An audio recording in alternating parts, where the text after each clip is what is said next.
हरे कृष्ण कृष्ण कृष्ण हरे हरे हरे राम राम राम हरे हरे। नमस्ते सभी को। तो अ, अब आज हम लोग फिर से एक नए episode of understanding God series में हैं, जिसमें आज हम लोग वर्बल टेस्टिमनी, जो शब्द है प्रमाण, शब्द प्रमाण जिसको कहते हैं, उसके ऊपर, उसकी अथॉरिटी के ऊपर डिस्कस करेंगे कि क्यों इंडियन वैदिक सिस्टम में इसको माना गया है। आज ड्यू टू मतलब टेम्परिंग, करप्शन, ऐसे वैसे एंड इग्नोरेंस ऑफ नॉलेज, इसके कारण वर्बल टेस्टिमनी की वैल्यू घटते जा रही है सोसाइटी में। मैंने प्रीवियस वीडियो में एक एग्जांपल दिया था वर्बल टेस्टिमनी को प्रूव करने के लिए, पर आज जो मेरा एग्जांपल है वो स्पेसिफिकली वेद को रिलेटेड है। दो ये पूरे वेद के वैलिडिटी को कवर नहीं करता, मतलब मेरे पास और मल्टीपल प्रूफ्स है, historical proofs, textual proof, comparison with other scriptures proof to prove validity of Ved over बाकी सारे scriptures। और एक और मेंटालिटी ये है कि मतलब ड्यू टू आवर वही secular education and secular nature of society, कि सारे रिलीजन को एक जैसा माना जाता है, which is very very harmful. क्योंकि सच सिर्फ एक हो सकता है। कोई भी 100 लोग, 200 लोग, 100-200 छोड़ो, लाखों करोड़ों लोग भी मिलके एक मत बना दे अपना, तो वो एक करेक्ट आंसर नहीं हो सकता। धर्म एब्सोल्यूट ट्रुथ है, डेमोक्रेसी नहीं कि अब हाँ यार 2000 लोग को मन करेगा वो लोग अपना धर्म बना देंगे। और अगर वो लोग अपना धर्म बनाते भी है तो वो एक विकृत धर्म होता है। मतलब वो धर्म तो होता ही है बट उससे ब्रांच्ड ऑफ है, it's not absolute truth, it is some version of truth, partial truth, उस टाइप का। अ, तो वो तो जब मैं एक और आगे जब डिस्कस करूंगा कंपैरेटिव स्टडी ऑफ सारे रिलीजन्स, तो मैं प्रूव करूंगा कि कैसे वेद का सुपेरियॉरिटी है ओवर ऑल द स्क्रिप्चर्स। और एक और probably एक वीडियो होगा जिसमें मैं हिस्टोरिकली प्रूव करूंगा कि कैसे Vedic civilization is an extended civilization from lakhs of years. तो वो सब तो बात की बात है। और उससे ही वेद की वैलिडिटी भी लाऊंगा कि कैसे वेद वैलिड है। बट आज मैं एक बस बेसिक अंडरस्टैंडिंग देना चाहता हूँ कि एक बहुत मतलब मिसकंसेप्शन है वेदों को लेके, वेदों के ओरिजिन को लेके और इस शब्द प्रमाण को लेके, तो वो थोड़ा एक क्लैरिटी हो। तो number one, Vedas are non man made, अपौरुषेय। अपौरुषेय का मतलब जिसको किसी पर्सन ने नहीं लिखा, किसी किसी इंसान ने नहीं लिखा हो। अब यार ये चीज मॉडर्न वर्ल्ड में बोलना या सेल करना इज सो डिफिकल्ट, लोग मानते ही नहीं है कि ऐसा कुछ हो सकता है। कि यार कैसे किसी को मतलब बिना इंसान लिखे कैसे आएगा। तो जस्ट मैं एक प्रोसेस बता देता हूँ कि वैदिक युग से, वैदिक युग जब जब से समय सृष्टि बनी, संसार बना, तब से मतलब इस चक्र के, मतलब संसार तो कभी बनता नहीं, वो तो चलते ही रहता है, बट इस चक्र में जो स्टार्ट हुआ है उसमें कुछ ऐसे ऋषि थे जिन लोगों ने अपने मन के अंदर देखा।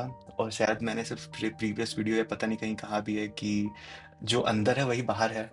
तो उन्होंने अपने अंदर वो भगवान का जो कनेक्शन, जो यूनिवर्स के साथ कनेक्शन है, वो महसूस किया। और वहां उन लोगों को वेद के मंत्र दिखे, गायत्री मंत्र दिखे, पुरुष सूक्त दिखे, नासदीय सूक्त दिखे, ऐसे सारे सूक्त दिखे। अब आप बोलोगे कि यार दिखे कैसे, क्या ये संस्कृत में दिखे सबको? और वही वेद का लैंग्वेज संस्कृत है, तो क्या वेद लिमिटेड है उस संस्कृत लैंग्वेज से या उससे भी बाहर की बात है? ये सब जब हम लोग आगे नेक्स्ट स्लाइड में हम लोग डिस्कस करेंगे कि यार वेद का ऐसे ओरिजिन क्या है, पूरा मैकेनिज्म क्या है। दो सारे के सारे धर्म ये क्लेम करते हैं कि उनके स्क्रिप्चर्स आर डायरेक्टली फ्रॉम जो भी मतलब प्लेस, मतलब divine word, but they don't have any proof और any way to tell how is it. But you will see कि वेद में ये प्रॉपर मेथड है। आज भी कोई तपस्या करके वेद के मंत्र वैसे ही देख सकते हैं, आज भी वो मंत्र यूज करके पूरा रिवर्स इंजीनियरिंग किया जा सकता है। सो वो मैं नेक्स्ट स्लाइड में बताऊंगा। सो फर्स्ट थिंग, ये यूनिवर्स के साथ कनेक्शन है आत्मा का, उससे जो नॉलेज आया है ये वो है। तो ये नॉलेज क्या नहीं है, ये एक्सपीरियंस का नॉलेज नहीं है। एक बहुत बड़ा मिसकंसेप्शन है कि ऋषि लोग को ऐसे लाइफ में जो एक्सपीरियंस हुआ तो वो लिख दिए वेद में। तो भाई अगर ये है तो फिर आपके जो अंकल चाचा बोल रहे हैं कुछ भी अपने एक्सपीरियंस से, और जो ऋषि बोल रहे हैं उनमें क्या फर्क है? यही फर्क है कि जो आपके चाचा है वो बोल रहे हैं अपने लिमिटेड एक्सपीरियंस से बोल रहे हैं, पर ये जो आ रहा है, ये जो नॉलेज है वो डायरेक्ट यूनिवर्स से कनेक्टेड नॉलेज है। इसलिए ये ऑफ कोर्स मतलब अपुरुषेय है, इस पे कोई डाउट नहीं है। और सेकंड बात, ये अपने आप सेल्फ एविडेंटिंग है, मतलब इसको एविडेंस नहीं चाहिए किसी और का। जैसे हम लोग प्रीवियस नॉलेज सिस्टम में देखें कि हर हर नॉलेज या आइडिया किसी बेसिस पे आता है। वेद खुद बेसिस है नॉलेज का, क्योंकि एक्चुअल प्योर नॉलेज वो वेद का ही है। क्योंकि वेद का एक्चुअल मीनिंग वही है, टू नो।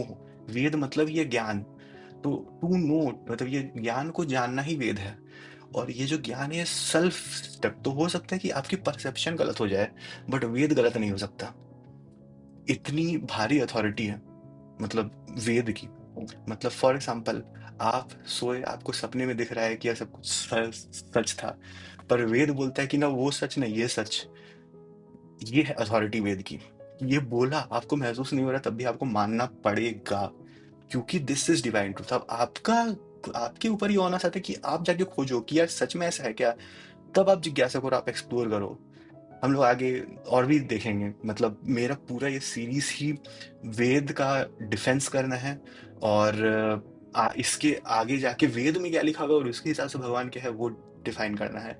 और ये सारे सेकुलर एथिस्ट लेफ्टिस्ट आइडियोलॉजीज को खत्म कर देना है। तो लेट्स सी। नेक्स्ट है नॉलेज ऑफ सुपरा सेंसरी। अब पॉइंट है कि ये जो नॉलेज है ये सेंसेस से नहीं आया, ये माइंड से नहीं आया, ये एक्सपीरियंस से नहीं आया हुआ है, ये उसके बियॉन्ड की चीज है, क्योंकि ये आत्मा से आया हुआ नॉलेज है। जो आत्मा से आया हुआ नॉलेज है उसमें अलौकिक बातें हैं। अलौकिक मतलब जो सेंसेस के बाहर है। फॉर एग्जाम्पल, आत्मा होती है, ये सेंस से परसीव नहीं हो सकता। फॉर एग्जाम्पल, जन्म मरण ये रिसाइकल रीबर्थ होते रहता है, पर ये सेंसेस से नहीं प्रूफ हो सकता। भगवान है, सेंसेस से देखना आसान नहीं है, आपको दिव्य दृष्टि मिलेगी तब आप देख पाओगे। सो ये जो सुपरा सेंसरी नॉलेज है कि यार मरने के बाद क्या होता है, हम लोग कहाँ जाते हैं, क्या होता है आत्मा का, होता है ना, कौन है इस जो पूरी दुनिया चला रहा है, इन सब की नॉलेज इस टेस्टिमनी से मिलती है। क्योंकि ये सब ना साइंटिफिक मेथड से निकाला जा सकता है, ना एम्पेरिसिज्म से, किसी चीज से नहीं। ये सब वो नॉलेज जो हम लोग को मिला है थ्रू रियलाइजेशन, इसलिए इस नॉलेज का वैल्यू है। जैसे मैंने पिछला बताया कि वर्बल टेस्टिमनी अपने आप में प्रूफ है जिसका कोई और प्रूफ नहीं हो सकता। वो टेस्टिमनी ही अपने आप में प्रूफ है। जैसे आपकी माँ का वचन ही प्रूफ है कि आपका बाप कौन है, और कोई प्रूफ नहीं है दुनिया में।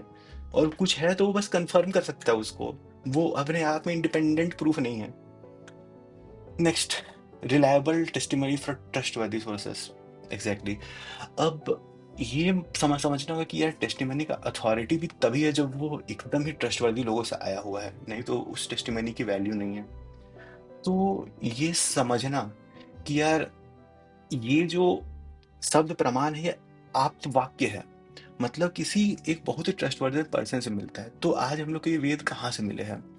आप अगर वेद खोल के कभी पढ़ोगे, आप देखो कि हर एक मंत्र का एक मंत्र दृष्टा ऋषि है, मतलब कोई संत है जो, संत मतलब साधु संत सन्यासी ऐसे जो बहुत तपस्या करते हैं हजारों साल तक, लाखों साल तक, अपने अंदर मन के अंदर आत्मा के अंदर ये जो पांच हम लोग का लेयर है, अन्नमय कोश ज्ञानमय कोश मनोमय कोश, सब के अंदर जाके अपने आत्म तत्व को देखे, और आत्म तत्व में जो ज्ञान है वो जाके बताए। और ये सब लोग बहुत ही एजुकेटेड इंटेलेक्चुअल लोग, जो लोग होता है ना, तपस्या वेद ज्ञान भक्ति सब में प्रोत है। और वो, और उनको जो ज्ञान है वो डायरेक्ट भगवान से मिला, और वो इनको ट्रांसफर करते गए नेक्स्ट जनरेशन। इसलिए इसको श्रुति कहते हैं, क्योंकि इसको लिखा तक नहीं गया, to maintain the purity of the text.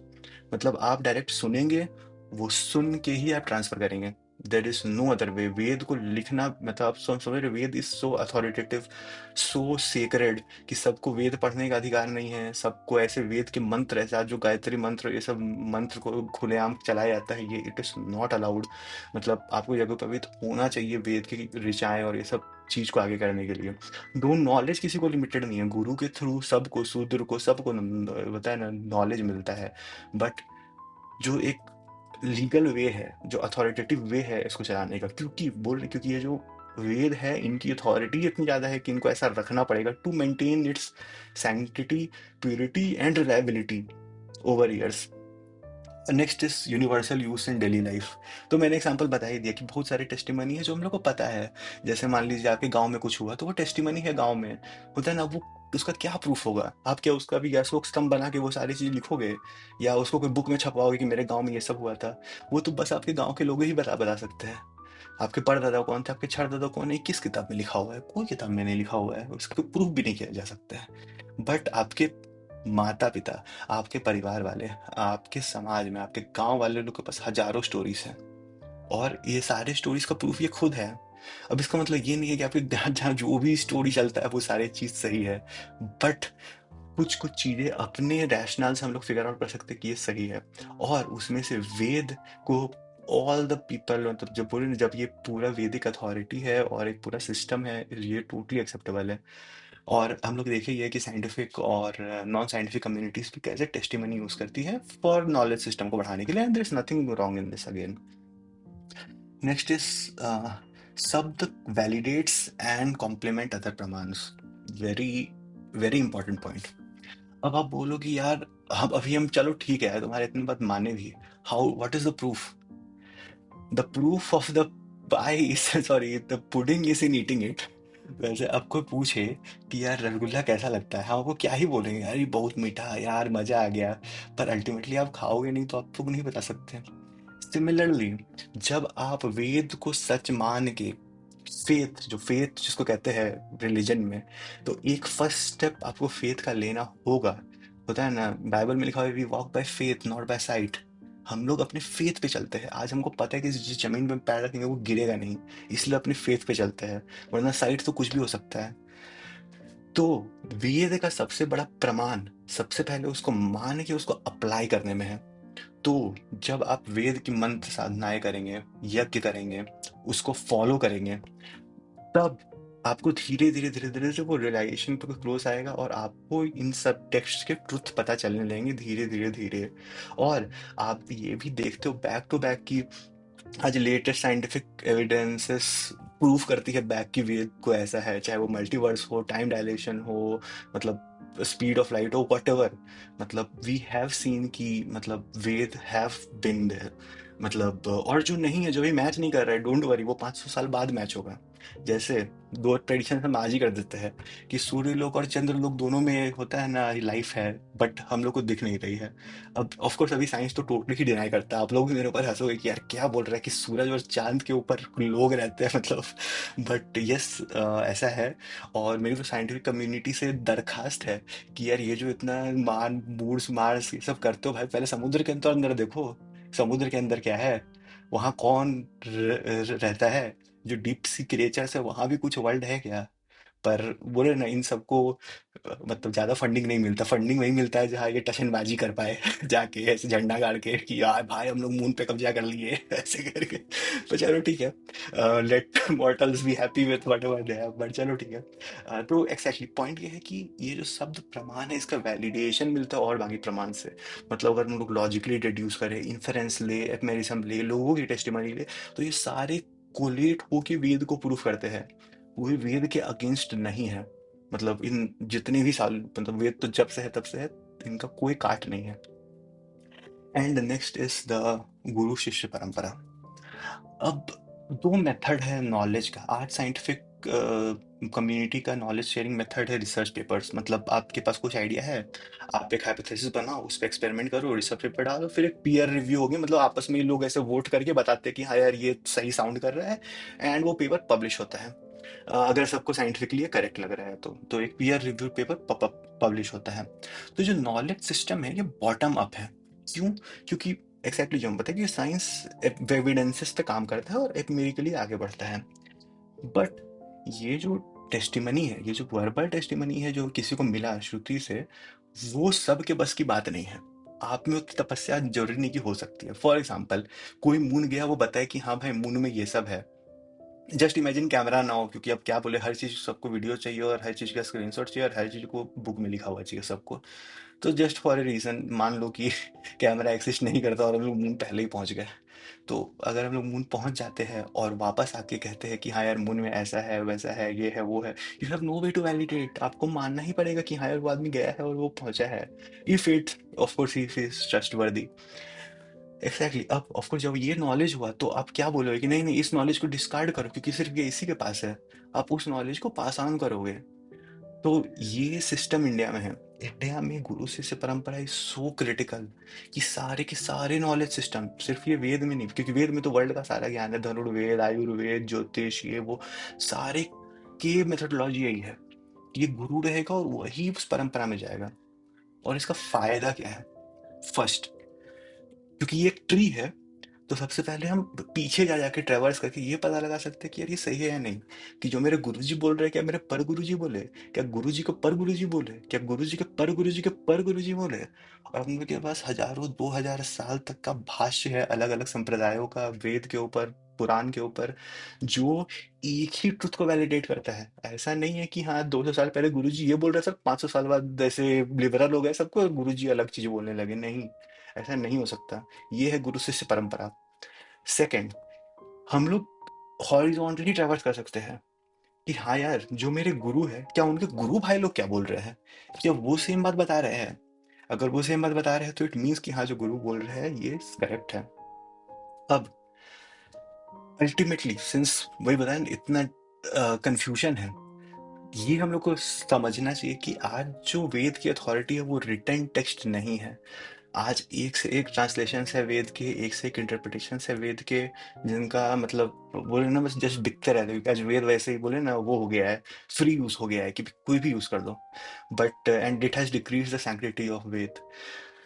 पर अगर आप वेद को मानो तो आप एक प्रामाणिक गुरु संप्रदाय परंपरा के थ्रू ही जान सकते हो, ताकि वो नॉलेज वो प्योर फॉर्म में दे और एग्जैक्टली सेम दे, कोई अपना इंटरप्रिटेशन नहीं बनाए। उस वो वही बात बोले जो उनका गुरु बोला है, अपना मन का बात नहीं बोलते बीच में।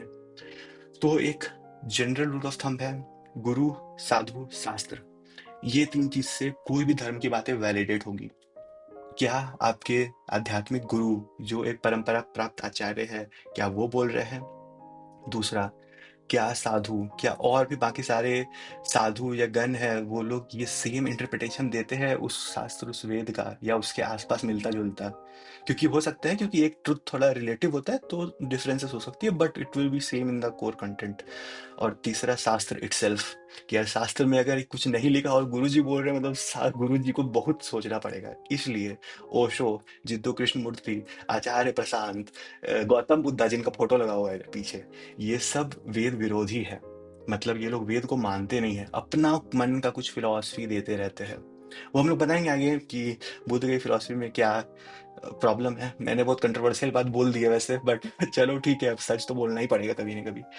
तो इसलिए ये गुरु शिष्य परंपरा को साधु, शास्त्र और गुरु ही वैलिडेट कर सकते हैं।